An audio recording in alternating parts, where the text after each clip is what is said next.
Thank you everyone for tuning in last week on my first show, Ordinary People with a Godly Purpose. Let's talk. Well, I have a new guest today, and the reason of this show, I'm going to let everybody know. And again, I would like to thank everyone. So click on the subscribe button below when you hear this telecast. Click on the subscribe button below so you can hear everything and every show that I have each and every Thursday night. So Let's Talk is about passion and understanding the godly purpose of the people of all backgrounds, regardless of creed and color. So let's talk. So tonight's guest is Dawn Hammond. She's a native of Chicago, Illinois, Chi-Town in the house. Dawn is a graduate of Barber Scotia College with a bachelor's in communications. I already love her because, I'm a communications major also, and a major in English. She is also a graduate of Life Coach Institute of Orange County in Huntington Beach, California. Along with her degree, she has obtained several certifications. So this lady that we're having on tonight, she's not only a good friend of mine, but she is really a person that loves the Lord, and that is something that we really need during this time period of the coronavirus. And Let's Talk is we're just going to have a conversation with Dawn. We're just going to just talk with her and love on her for a few minutes. And she has a new book out there called Dawn of the Day. You can go on Amazon and buy her book, Dawn of the Day. Dawn of the Day. Well, without any further ado, we're going to bring on Miss Dawn Hammond. Hey, Dawn. Hello, Mr. Jacobs, Rodney Jacobs. How are you? I'm good. See, she always called me Mr. Jacobs because I used to work with her. So it's like, that's the norm for her to call me Mr. Jacobs. But you still work with me, just in a different capacity. Yeah, you right on that. So thank you again. Thank you for coming on to our show. You're the second person, and this month, ladies and gentlemen, is Women's Month. So the reason why we have her on is because of Women's Month, and I felt that she has a very articulate and very talented lady that I've known for a while, and woman, and I just felt that she fits Let's Talk. So Dawn, you know what? Your book, and I was just saying to you a few minutes ago before we went on the air. So, your book is pretty amazing. The Dawn of the Days are really short, real easy to read. I've read a couple of them, and they really stuck out to me. And then the very beginning, that dedication, girl. I don't know how you came up with that, but that dedication is the bomb. So, let me just say about my dedication. Whenever I'm writing to my family, in any capacity, there are no words to describe how much I love my family. And so, I guess the Lord just gives me the most beautiful words to say regarding them, and this still won't be enough. That's good. I like that. But you know what? You hit a good point, because loving your family is the in this time of crisis, you have to love on your family. We both, before your mom had passed away, we've talked several times about, taking care of your family and loving on your family, and most of all, just letting them know you're there for them. So for you to write that dedication, that's beautiful. So to correct you, go ahead. Dawn of the Day is my first book, and it's 31 days of this, my little quotes of the month each day. But my new book came out August 1st, and that was The Real Homecoming. Okay, all right. Yeah. Well, so, we got to get them both on there. We got to get them both. Yes, and when you're talking about family, God holds that in the highest hierarchy. And unfortunately, we can't pick and choose who our family is, but God does not make mistakes. And so no matter what they may be, He gifted us with them. And so we have to try to navigate and the turbulence of being in family and in covenant with one another. That's not always easy. But family is not a family reunion, it's a duty. And we'll be out of order if we call ourselves women and men of God, and we give of ourselves to others outside of our family first, because the Word of God says that your first ministry is your family. And so I can't give more of myself to someone else and not first do that to the people that God entrusted me with. All right, now I like that. We have to come together in a family. You know, there was a song back in the 70s, I believe it was the 70s or early 80s or whatever, called "A Family Reunion" by the OJs, and I used to love that song. You know, and we just don't hear stuff like that no more. And I think because we have become so desensitized as a world. I won't even say as a country, but I'm saying as a world, we have made right wrong and wrong right just because we did it, you know, and because it's in the air, we've gotten disconnected to the original plan of why God made us to be together. You know what I mean? And then we deprived this generation of a village, and in order for us to be whole, in the most undiluted way, is to have a strong village. And I don't think that people understand that. And if they did, they would not treat it like it was disposable.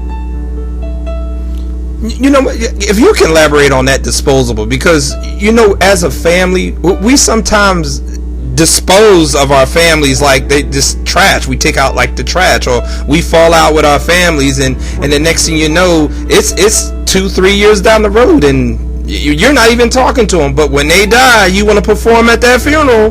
That's absolutely. But see, the thing is that it's what I mean by disposable. We just throw it away like it's nothing. And those are relationships that you should value, but it's the opposite. We will value the false relationships.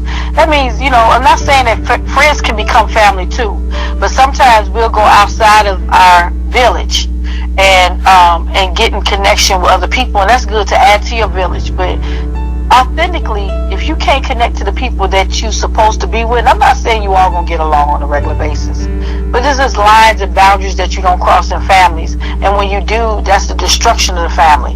So the strength of the family can't live on because we decided that it wasn't important, and that's what I mean by disposable. Like, I can treat it any kind of way. It's just lines. I know I come from a family that, you know, we pride ourselves on our family. Like, you know, when you see us, we might not see each other but twice a year, but when we get together, it's like we've been together every day. There's no fighting, nothing. We just loving on each other, laughing, dancing, and things like that. Not saying that we don't have our own share of dysfunction. It's just, I guess, we just a little classy with it. But the bottom line is that we do understand foundationally the importance of us being together. You know what I mean? And you cannot give up yourself outside of the principles of God. So we always ask God to give us things, but He gave us prerequisites and He gave us instructions on how to obtain certain promises, but we try to go around it and then get mad at God when, like He's a magician or something, because they don't come to fruition. You're out of order. And we're not talking about that in the church. That's so true. That's so true. When we're out of order, people in the church, the first thing they accuse is the pastor. But you're out of order, but it's the pastor's fault. Listen, Mr. Jacobs, Mr. Rodney. So the thing is that no matter what my background is, no matter what happened to me in my life, that's one thing that's really clever about God that I appreciate, and I've learned to appreciate as I got older, is that no matter what somebody do to me, I control how I show up. Nobody else do. Nope, I'm not a puppet. So it doesn't matter if somebody provoked me. That means my undisciplined self reacted. You know what I mean? So I need to work on that. And when I'm working on that, I can't complain about what you did, because that couldn't have happened if I wasn't disciplined in that area, because I can't control people. The only person I have power over is myself. And Jesus Himself does not relinquish or take away our free will. So if He give me free will, I don't have a right to take nobody's free will away from them and say that you can't behave a certain way. I just say I don't like it. But regardless of what I don't like, I choose and I determine how that looks when I react. And so when He puts the responsibility back on me, then that's when I cannot blame anybody else. But we're notorious for blaming people for how we show up in the world. And your history does not grant you permission to misbehave. It just don't. It don't grant me the permission to bleed on other people because I had some rocky or turbulent times. You don't get to do that. So the sad thing about that is that people, when we behave in not so nice ways, when that behavior is turned back on you, because it is a boomerang, now it's catastrophic because somebody's doing it to you. But you didn't think about how you victimize other people. And you bring up a good point, because we are so self-centered as people. Sometimes we get so arrogant, or I can probably say with males, especially as black males, you're a dominant. That we sometimes don't worry about, we don't care about the others around us, or how we treat them, or what we say to them. But in a family setting, you want to make sure that your family is always first and foremost, and that's what we've gotten away from. We gotten away from calling your loved ones. We got away from checking in on them. We got away from finding out if there's a need. We got away from just calling them up and asking them if they want us to take them to an appointment. We got away from that. But it seems like now, during this pandemic, we're trying to get back to it. And the family wasn't the center, but now it sounds like it's starting to blossom. So I firmly believe that, everything is on purpose for a purpose. And I believe that to some degree God allowed this pandemic and give us to happen, and to give us another opportunity to be reflective on what's really important in our life. Because at the end of the day, it don't matter how much money you got. This pandemic don't care about that. It didn't care about what job you have and what status you have or your title. It was hidden everywhere. So it doesn't matter. So I believe he wants us to get back to the things that matter. And if we don't, woe unto us, because he's given us an opportunity once again to fix some things. And we don't want to miss our moment, because you might not get it back again. And life is just too short. When you spoke about my mom passing or what have you, my tears are not, I'm crying because I wasn't able to say what I need to say to her, or apologize or whatever it is. I have no unfinished business with my mother, and she don't have any with me. You know what I mean? My tears right now is just because I miss her, and that's my humanism. But as Christians, I had to come to terms that, we go to church every Sunday and we say we want to see the glory, and then when our loved ones go, we renege on that. So I toyed with that, and that helps me even in my grieving. Right. I do know that my mother is with the Father, so I shouldn't be grieving over that. I should be rejoicing over that. But my humanism misses the comfort of her hand.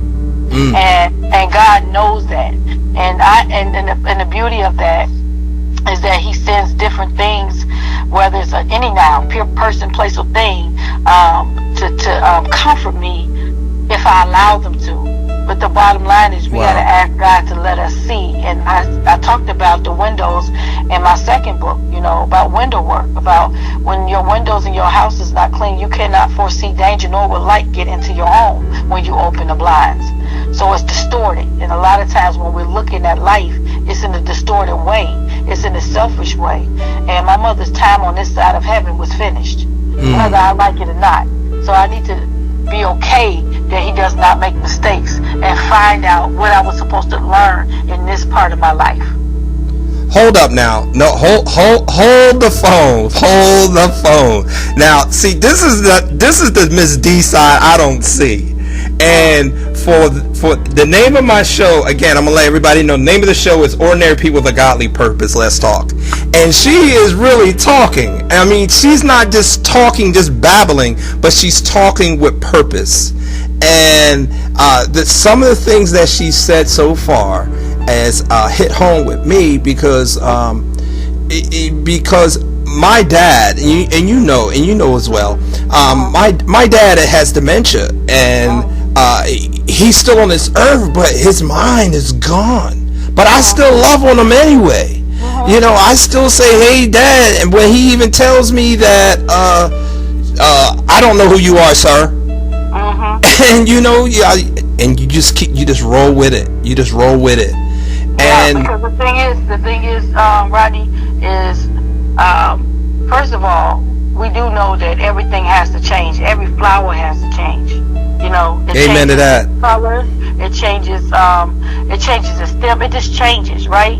And so our family, as we get older, we change. I don't look like I did when I was 15. You know, our parents don't. You want to though. You want to. Yeah, you want to. So you're as young as you want to be. But we're not that. But our parents are just like caterpillars going into a cocoon, and then they come out these butterflies, and one day they have to go back to the cocoon. Wow. You know what I mean? Just like good analogy. Go back to the dust, right? So the thing is that with all of that being said, we will get so caught up in this moment, and we erase the history we have with our parents. That history and the memories is what's going to catapult us and keep us when they change their color or they change their shape of who they used to be. You know, I understand that too. My mom had a brain bleed, and she didn't remember me at times, and at first it hurt me. But then, see, this is why it's important for us to have that time to be.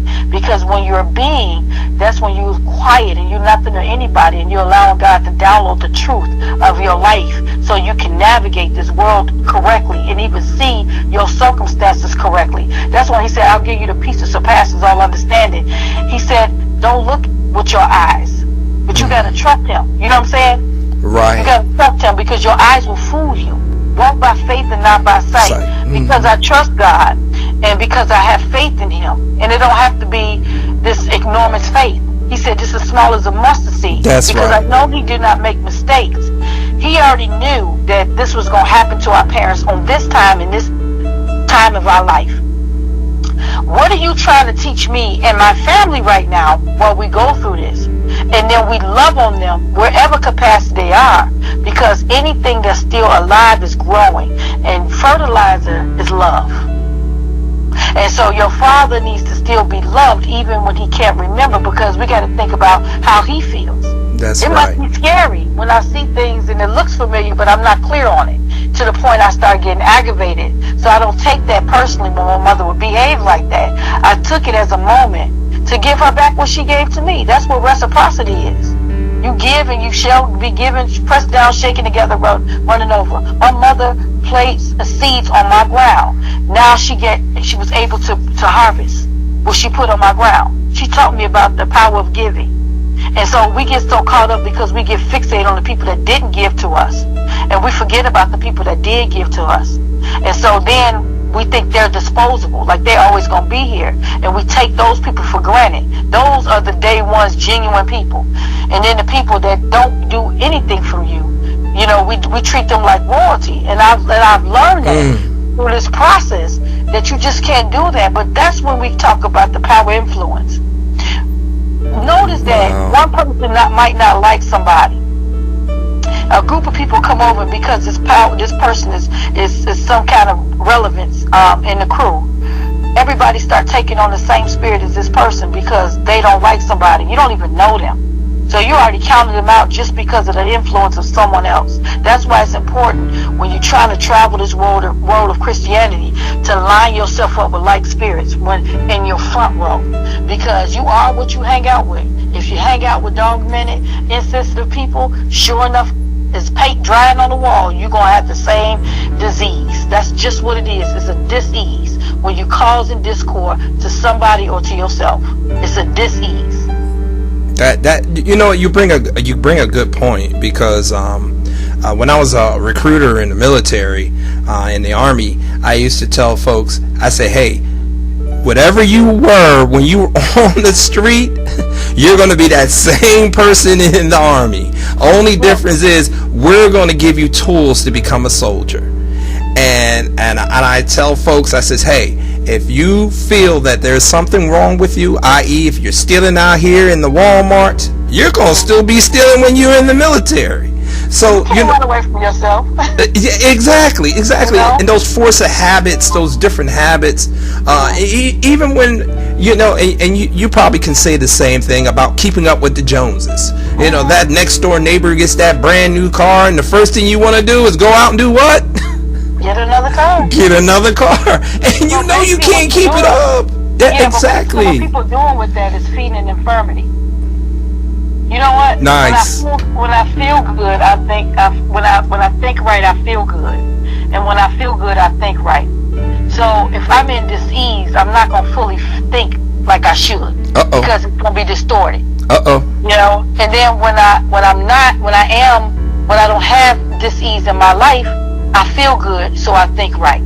So and it's not to say that you don't have troubles, because you do, but your troubles don't have you. There's a difference. Because I can't control the way the wind blows.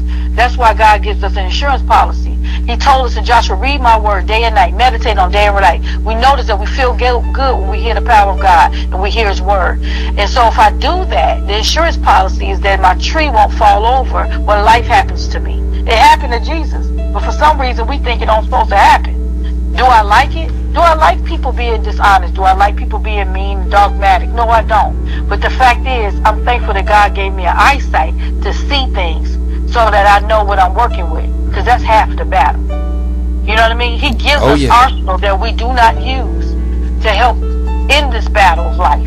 And yet we get so fixated on stuff that don't matter, the superficial part. And that's how the enemy can come into your life and set up camp and just blow it up. Wow. He will trick you. He will make you. He will keep you around people to help you endure sick, warped thinking. Make you feel like make your insecurity so heightened that you don't even trust the people that you know you can trust. Their track record say you can. You'll treat them like they committed treason, and the people that you need to watch out for, you give them everything. Power of influence, dis-ease. You know, we do this. We're notorious for this because it's in the air. You just got to make sure you're vaccinated. When we start talking about this vaccination, you need to be vaccinated from this disease and this drug out here called attention, because it's like crack. Wow. People will do whatever they can do to get attention, to get somebody's affection, and they don't even care about you. And the people that do care about you, you think they're gonna always be here, and you treat it like it's just disposable. And that's what I'm talking about, being disposable. Right. You know, my mom used to tell me that, you know, in your life you might find 5 friends if you can. But when God bless you with people in your life that really want to see you win and don't expect nothing in return, and you treat it like nothing, do not get mad at God when you don't get that time again. Because most people that you do stuff for want something from you in return. It's a string attached to it. But when you find those rare jewels, just want to see you win, and they're going to add to your life in the most undiluted, beautiful way to make you be a better person in whatever way it is, and it's all pure. And it's unfortunate that we don't, that people just don't see that, because we've gotten so caught up in our life and the downs of our life that we don't even trust that it is still good people out here. And you bring up a good point, you know, and I just like flipped your book to day 14, and you says never take advantage or mistreat the blessings of having people in your corner that wants you to win without staring or altering motives, for this is a rare commodity. It's a rare commodity. Rare. Yeah, it's rare. You know what I'm saying? Even people that's attached to you in your lineage, you know, it's because life will change the elements of the family. It will, you know, you can start off right and end up wrong when you eat the wrong. See, people don't understand, Rodney, about trees. We can come from the same tree, but when we look at the fruit, all of it look a little different. The shape, the size, all of that, the color. Some of it's ripe, some of it's not. That's right. Some of it is not ready yet.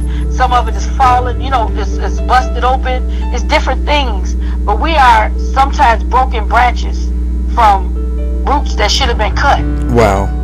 When we don't prune our trees, they don't grow up healthy. So we have to learn, and when you know better, you do better. We have to learn to start pruning trees. We don't have to accept every gift that our family sent down the bloodline, but we accept it because we think the devil and everybody else except for ourselves. You know? And so when you look at the front door, he didn't came through the back door. That's right. The door that you didn't lock. That's right. That's right. You know, so now you complaining about why you can't get somewhere in life. It might not be the enemy that's doing that. It's the ceiling you got over your head because you won't come into the reality that you got some things that going on that need to be delivered. Wow. Because Jesus knows that we need to be delivered. He knows that. He wants to know that we need to be delivered. Because the only way you can break free from and be delivered is the fact that you know what I have to what I got to be delivered from, so I can see it. If I can't see it, then how do I pray and ask God to help me with something that I can't see? See, that's why he said the truth will make you free. That's right. Because if you're a liar or a homeowner, at least you can go to sleep at night knowing that you're that. Exactly. You know what I mean? But when you can go to sleep at night, and that's scary. When you can go to sleep at night and you know you've treated somebody wrong, and the conviction of the Lord don't come on you. I ain't said you got to be a perfect Christian. Amen. But when you say that you have invited Christ in your life, there should be a conviction on you when you do wrong by people. It should be a conviction on you when you even think you're wrong, that you go back and put that back on the altar. And ain't nothing deep about that. See, one thing I love about God is that when He gave us principle, He extended that to everybody, even the atheists. And that's why you see wicked people prospering. The difference is they're storing their treasures here on earth. He told us to store our treasures up in heaven. That's right. That's so true. You know, and so what happens is that we're wondering why certain things are held up in our life because we went against the principle. And that's so true. We get mad at God because certain things ain't happening. God wanted things, but we got to understand some people weren't made to be rich. That's so true. Some people want certain things that we go after because we don't even know why God called us to be certain things. And some people are walking in their purpose, but because they don't feel like their purpose is purposeful, they spit on God's creation, which is themselves. And He doesn't make mess, right? So the thing is that when we say that we believe God and we trust God and we watch how people walk, see, the evidence of your words are not what you say. It's what you do with your words. It's what you do that matter. You know what I'm saying? In secret, not in public, because we have got so fixated on the model of what people should look like. Even in church, if you look like church, you're saved, and that's not the truth. Hey, you know what I'm saying? Go ahead. I'm gonna say, go ahead, sister. Go ahead, sister. That's not the truth. If you go ahead, sister. That's the truth. And see, Jesus said, "I'll take the foolish thing and confound the wisdom of men." Right? The foolish thing, the person that ain't all in the front and don't look all church-like, is the one that God uses for the mighty glory that He wants to share with other people. And so we will miss that and ostracize them or whatever because we hold up, D. Hold up. Because you know what? You probably stepping on somebody's toes that's listening in today. You probably let me just say this, okay? So, because I had to share something with somebody on Facebook. When the Lord gives me a reason to share something with my daughter today or whatever, that's like when you hear the word that's preached. I'm not directing because I'm not a petty person. If that's things, then maybe that's something that you and the Lord need to talk about. That go for me too. I'm not exempt from this thing. That go for me too because it's all about us getting better. It ain't about somebody attacking you. And if you always think somebody's after you because they're telling what the book says, not what I said, what the book says, because you can't dispute that. That's why that's the only book in the world that somebody will kill over, because it's the truth.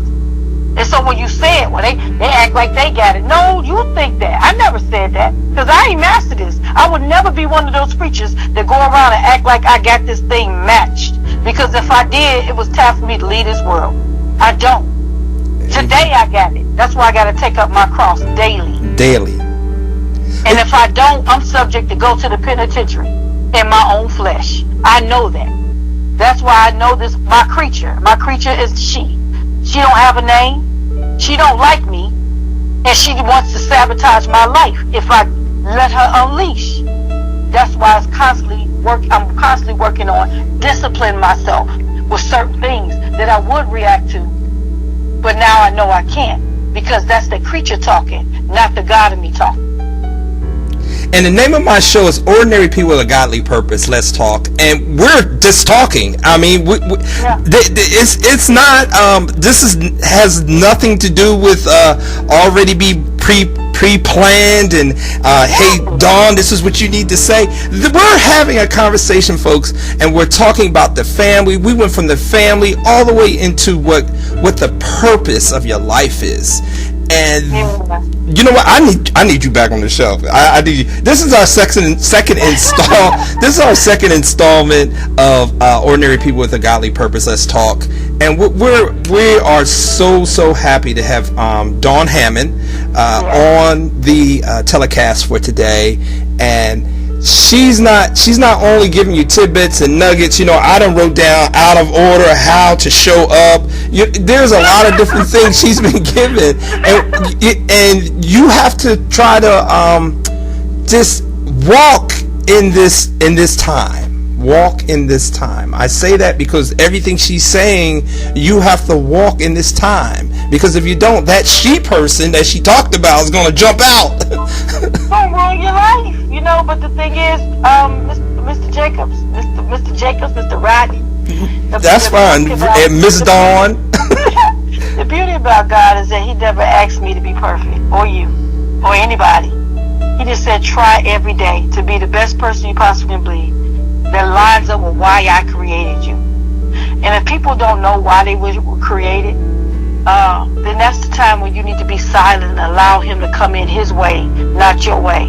But always acknowledge Him. He'll direct us. It's prerequisite again. That's another insurance policy. You know, He said, if you acknowledge me, like if I acknowledge God in my infirmity, I need your help. He said, in all my ways, if you acknowledge me, I will direct your path. So even when I cannot see, He said He'll direct my path, but I first must acknowledge that I need direction. And the only person that can really direct my path is the one that created the path. It's not scripted, folks. This is real. This is real. This is talk. This is real. Yeah, and I'm not, you know, and the thing is that we have gotten so caught up in the church making us feel like we got to be perfect, and we've done some wrong with that because we don't. God, we are all imperfect beings trying to experience this life spiritually and connect to what God created us to be, and we cannot mix man's ideal of God and God's word together. It would never work. That's why it's not working. The truth is the truth. So if I know I'm a wretch undone, and I know if I don't lean on God's unchanging hand, I'm subject to fall. I know that. So even when I fall, the beauty of God is He'll say, daughter, brush your knees and get back up and try this thing again. You're going to make it. You can make it on broken pieces, but you do not get to bleed on other people in your process. You do not get to behave any kind of way once you come into my heart. Once you come into the knowing of me, rather. You don't get to do that. So He gives us instructions on how we should behave. He gives us instructions on how we should conduct ourselves as ambassadors and representatives of Him. And so when we don't do that and we say it's Him, we're lying on Him. So now people don't believe God because they've seen bad representation. I never wanted to be one of those people. I've seen it. I've had it done to me. And I know what that feels like. And I don't ever want to be religious. Because I want to say this. Religious people are the one that killed Christ. They knew the doctrine. Hold on. Whoa, hold up, sis. Say it ain't so. Say it ain't. You say the religious people killed him. They knew the doctrine. They knew it to a T. But when the master was in front of them, they didn't know who he was. Relationship.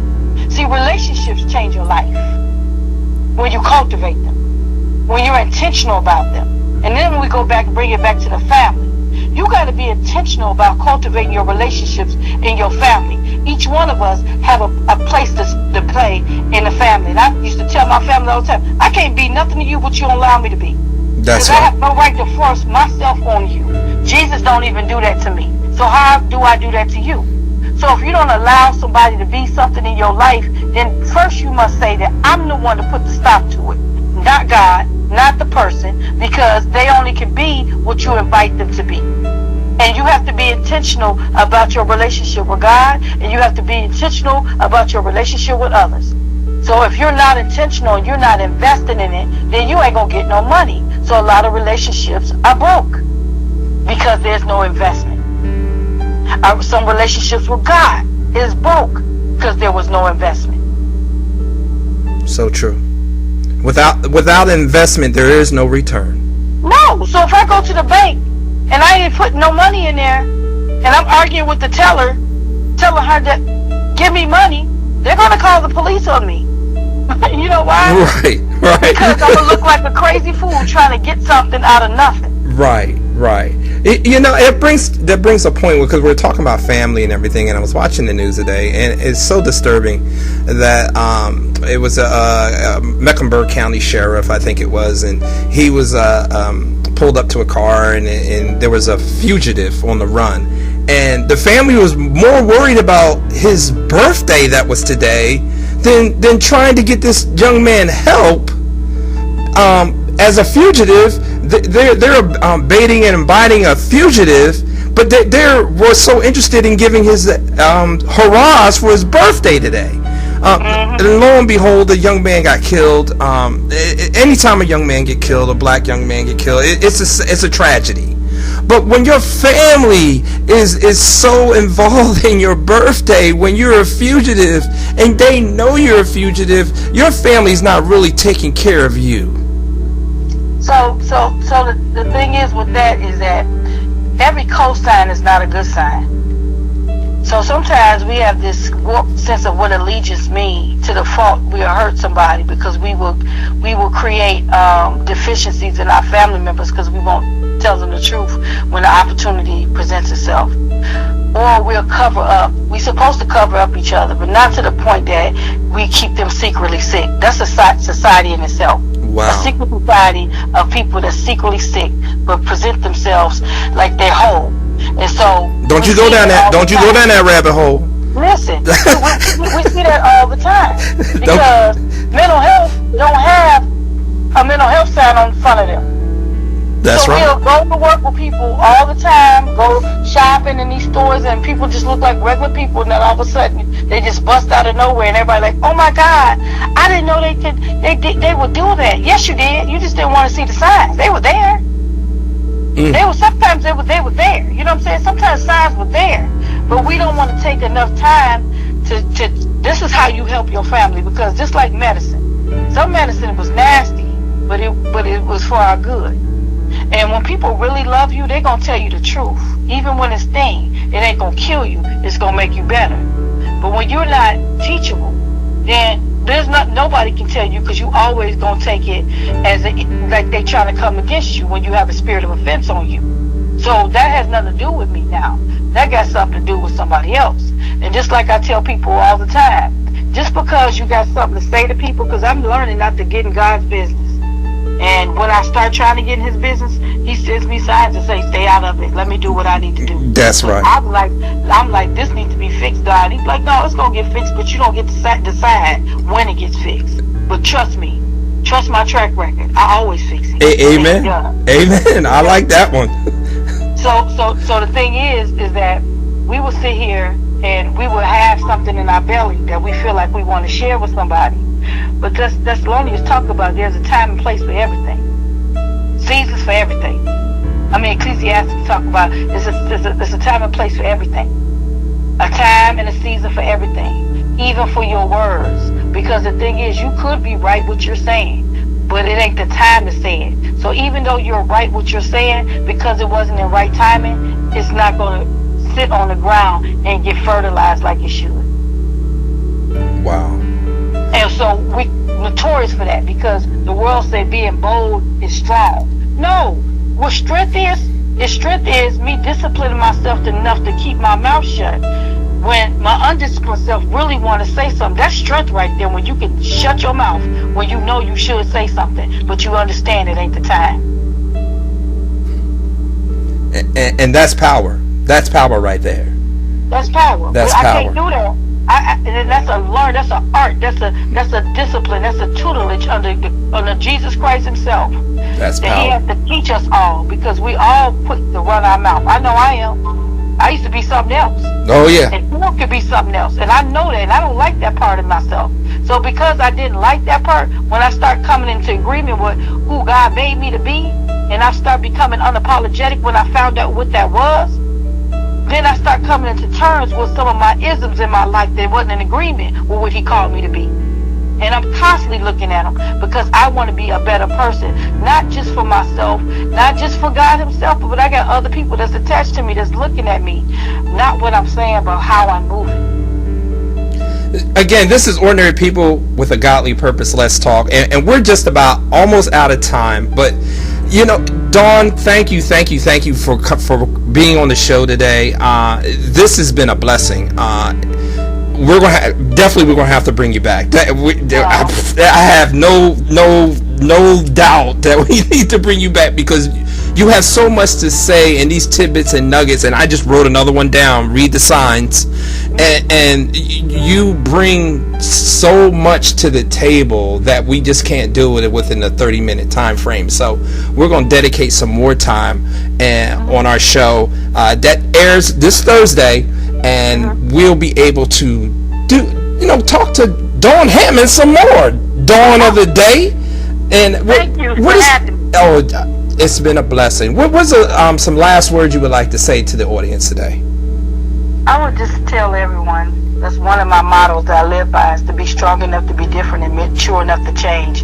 It takes great strength to be different when everybody else is doing something. And it takes great maturity and reflection to know when it's time for me to change.